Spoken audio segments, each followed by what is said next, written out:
Hi everyone, back for the next episode and book of the week. I just wanted to show you because I do absolutely love red work, but I got a bit fascinated with the Blackwork this week or 2 weeks ago and decided I'd order a book. So I've ordered one. Don't usually buy a book, but now I've got the beginner's one as well, and this is a little bit more in-depth. So Jen Goodwin, Blackwork, Embroidery Techniques and Projects. I was a bit fascinated how many, when you look at just one colour, how many different threads there really are. So this is beautiful, isn't it? Like a bit of a Renaissance style. So I'm just going to have a flick through with you because I haven't opened it yet, so you're seeing it when I see it.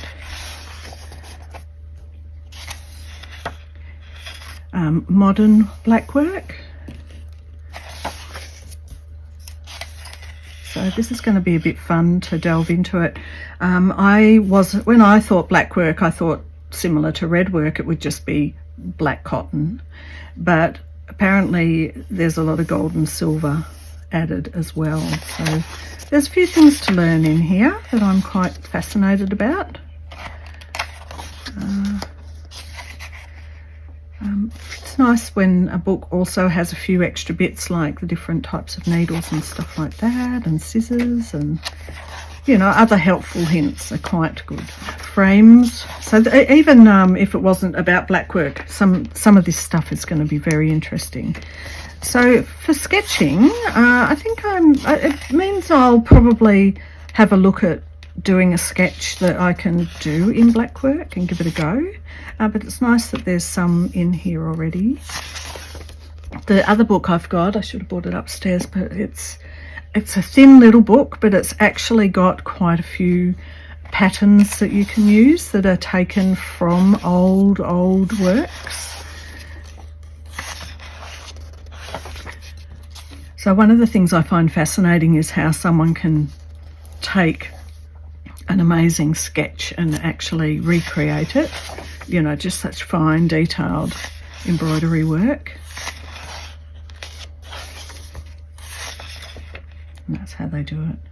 Doesn't say much there. You'd have to read the book, but just the way it's laid out shows like you could take an old photo, an old printing photo, and blow it up and get the dots. That'd be interesting. That's an interesting thought. Right. Anyway, so I thought this was really interesting and going to give it a go. Right, other than just reams of patterns, which will be interesting to look at and to have a bit of a squiz over and find something that might work for something I was doing. I like here how this is a little bit more grey, like a dark grey and a light grey. So it seems that there's a bit more variety with Blackwork than there is with red work. And then you've got your gold thread you can bring in and your silvers. There you go. So there's another book that has got some new things. Oh, there, here's the piece finished. Isn't it beautiful? And even the use of some sequins or different shaped dots to create, you know, just to create more interest in the piece. I do like that. Oh, shading, look at all, oh, look at that shading. Fascinating. So yes, there you go, a new inspiration to look at, especially if you're someone that likes to do black and white sketches. I think, oh, this reminds me. Okay, so that's the book. I'll just grab something that has just sparked my interest when I was doing my Diploma of Visual Arts. I had a sheet rolled up in a folder of my old charcoal sketches. Well, that's not very good. That's because it's got a bit folded. From a still life class, and I've just cut them all out. So, you know, it was a selection of teapots and kettles and stuff.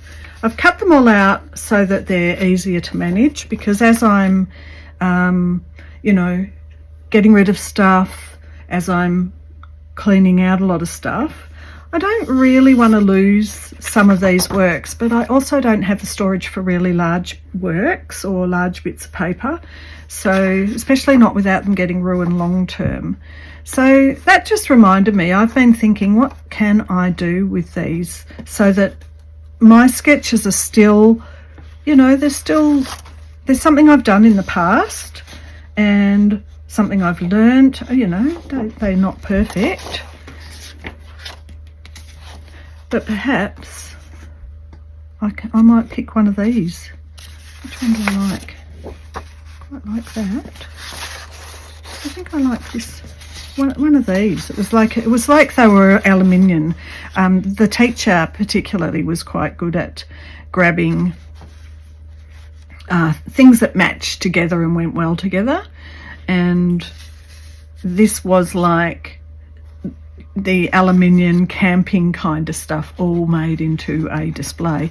In fact, I was quite excited every time to go in and see what he had set up for our still life. It was, you know, it was fascinating. Like, what's he got today for us? You know, what's he set up? And these were all the metal canisters and things that you might take camping. So one of these, one or two of these. Oh, I'm looking forward to trying this out in stitch. If I put this onto some graph paper, I might square it up a bit better, you know, get some better idea of the perspective. But it will still be something I've drawn and then recreated. So there, stay tuned for that one. All right, so the rest of my week, or 2 weeks even, I was finishing a few more of the classes on the flowers magic. That was really enjoyable. Then I was doing the 3-day Wanderlust, which is a precursor to the next year. There's a Wanderlust all year, sort of a bit like the flowers all year. I'm not doing it, but I did do the 3 days, so I just don't know if I showed this. I've got a painting. I just have to see. I'm not quite sure that I showed this. I've been showing you my process with my book of putting everything in. So this was the last page I did with the flowers. Put all those in. I've got a painting that looks like this, which Huss absolutely loves. So these colours I've pulled out. So I've taken a photo of the painting. I've then printed out a couple of pages, and then I've cut them up and then tried to do some colour matching for one of the pieces I was doing, which is in the last bit of the Flowers Magic book. So that's another process that I use sometimes. I didn't quite always match every single colour, but I was trying to find what it was that he loved about this picture, and I think it was that he liked all the, you know, the blue and the tan surrounding it, but he loved this little fiery bit there in the middle. So I just had a play with that. I need to revisit it. But, you know, I feel like even full-time as an artist, it's like there's still not enough hours in the day. There's just still discovery. So this is the Wanderlust. I had a whole heap of these little... No, I didn't write it down. But the first day of the 3-day, you know, like a taster course for Wanderlust, we made these So we got our page and we divided it with some washi tape or, you know, masking tape, and made a big picture over the whole thing, and then took the tape off, and then we had lots of little pictures, and it was really nice, and it was a good experiment for me. Then I thought I'd take them further, because I didn't like, look, you know, we are often a bit like that. We don't always like what we've done. But I was watching Lewis Noble. Lewis Noble has a YouTube. He often goes out into the wild and paints the landscape in a really abstract way, which I love. But then he often rips up and collages and makes a whole new work out of what he's done, which can then inform a larger painting. So I was testing. This is a very sort of thin cartridge paper, sort of thinner than even the sketchbook paper. And it wasn't gessoed. And this was gessoed and it was watercolour.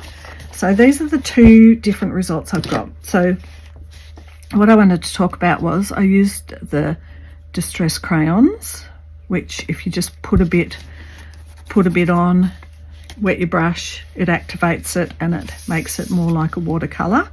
So you get this beautiful washy sort of blends, and also the Stabilo woodies, which are very similar.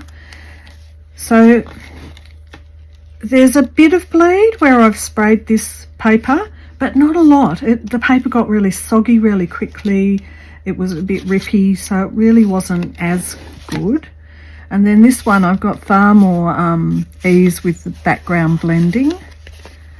So I've got a tub of Stabilo wood I use, and I've got a tub of distress crayons.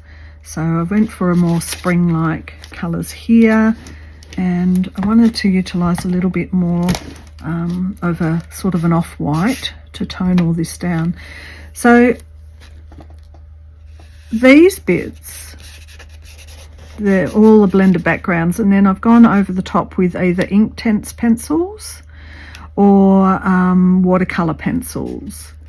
So some of the more stronger lines have gone onto almost dry paper, and some of these background washies have had the spray with the water bottle. Anyway, but that's just something I was playing with and exploring in my sketchbook.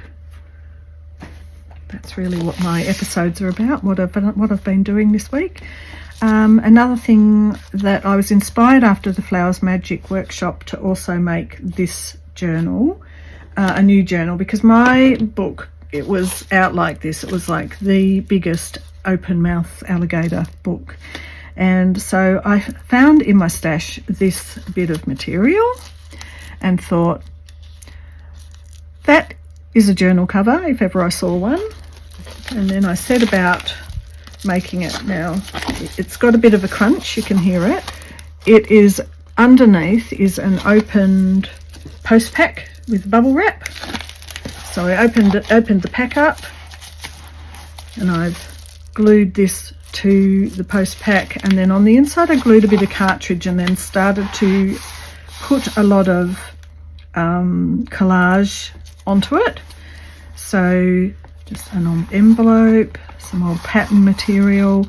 All of these have memories, by the way. This was from the fodder school little tester, like, you know, fodder school, there was a week or something where we did some tester exercises, and they're all designed to kind of, you know, bring you into the whole 1 year course. I think this might have been an Artie Mays freebie, I think, or it was a lady, I've quoted her before, a French lady who has some printables. I can't quite remember.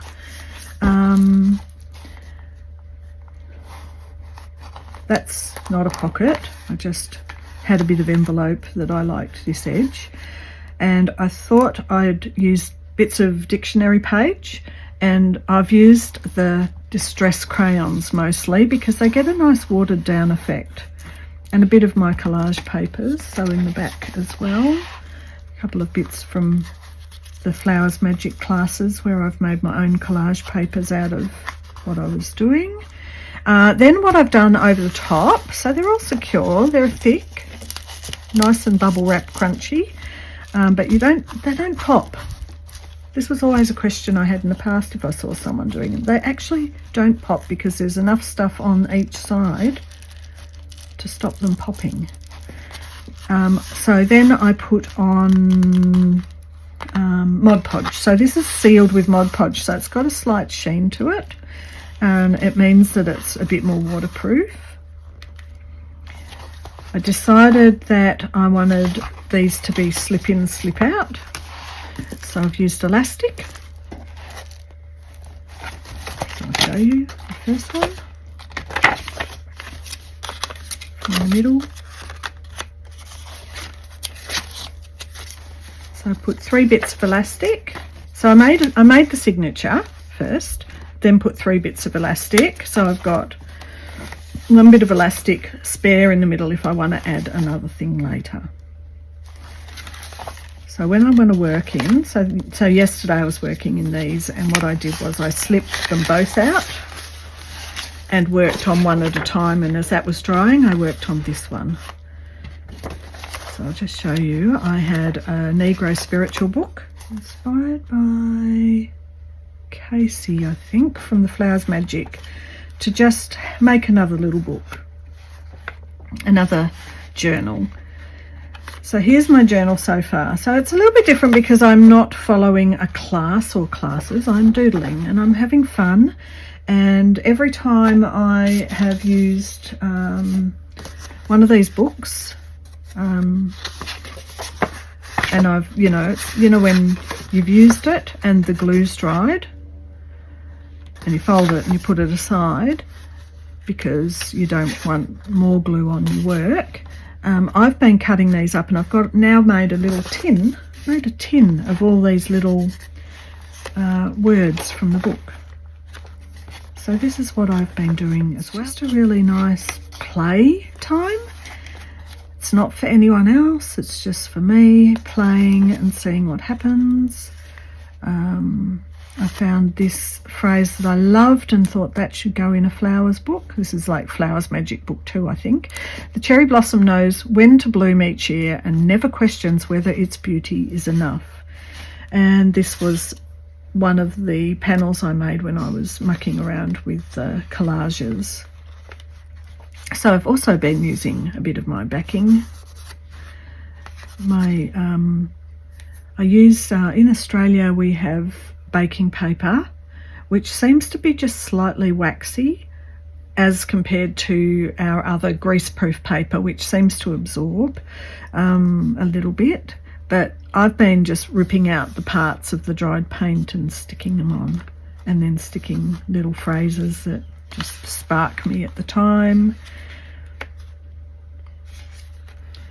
So even just a splotch like that, it can give you a bit of inspiration too. Gives you a spot for your type, gives you inspiration to do some doodles down the side. Right, so I haven't fully filled it up, of course, because I just started it. So this was the class by the lady who I was inspired by. It's just a little hidden secret garden. That's from Flowers Magic. And I folded this up before I put it in. I will glue that. I love the little rabbits there in the middle. That might spark something. I love this little bit. I don't know, can you see it? So there's this embossed piece.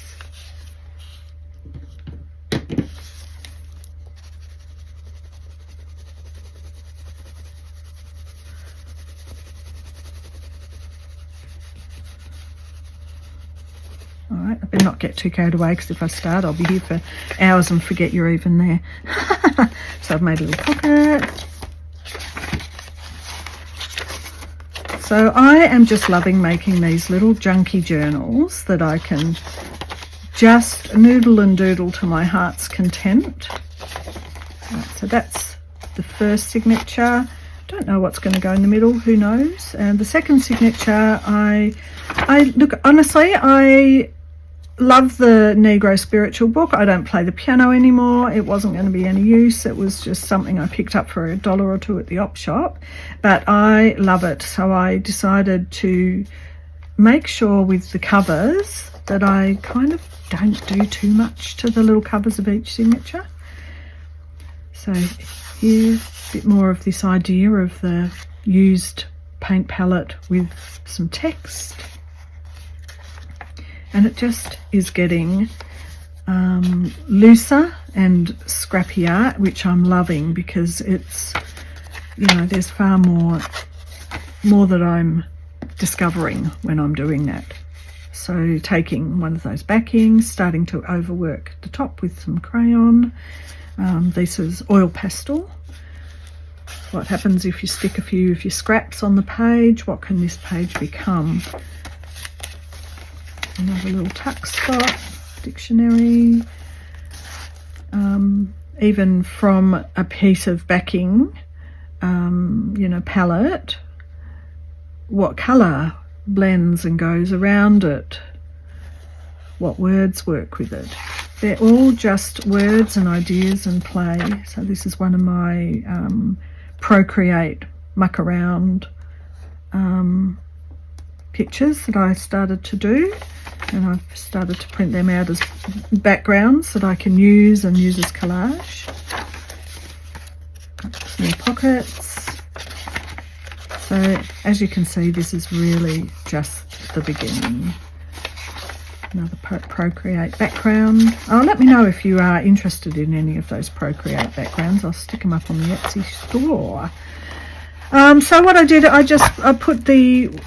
I really used a lot of mixed media gel, and I laid down 3 bits of the elastic, then put a bit of this just plain calico over the top, and then brought the bottom of the elastic up and tied it up, and then put the signatures in. So that's how it goes. That's my week that was, with a lot of fun and play. I don't know what's next. Just going to keep doing this. Have a look at the designs for some Blackwork. Oh, and I realised it was going to not shut, so I just found this old bit of, I don't even remember if that came from someone else or if, maybe that came from Natalie when she sent me a whole heap of orange stuff. And I found a big button. Now, just out of interest, you can see a little bit. I started to put it, I wanted it right in the middle, but I noticed I was going to come through this fodder school bit that I drew. So I've gone off to the side a bit, and I've kept the thread under the button because it's such a big button. But it's a big enough button to just get this and wrap it around quite easily. So there you go. That's my episode done, dusted, and well, I'll see you in the next one. Bye for now.